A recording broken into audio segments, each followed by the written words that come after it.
Здравствуйте, я Андрей, представляю вам упражнение, которое укрепит ваш голос. Таким образом, вы избавитесь от храпа, причем хочу заметить, что это очень эффективно, это самый эффективный способ избавления от храпа. И при том всем параллельно вы улучшите свой голос, дикцию, силу голоса, четкость. Это надо делать с помощью ручного массажера. Массировать надо только и только глотку. Это вот отсюда и до отсюда. Вот так. Потому что если здесь массировать, у вас будет просто увеличиваться шея, и эффект будет очень минимальный. При том всем, еще хочу сказать, что вот здесь массировать не надо, это лишнее. Здесь, вот здесь. При том всем, надо это делать в вертикальном положении, сидя или стоя.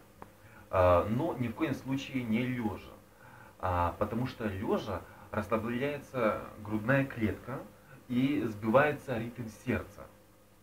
Таким образом будет все хорошо.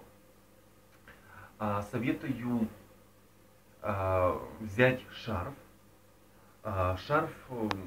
и долгий шарф и обмотать шею.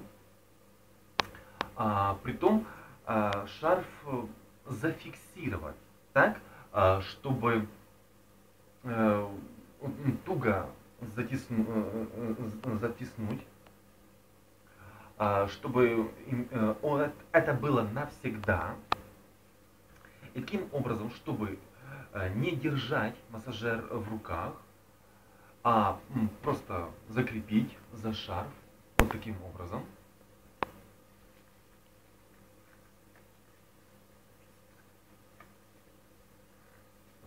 Можно, это надо делать.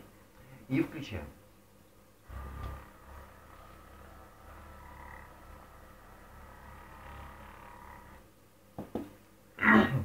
И массировать только глотку.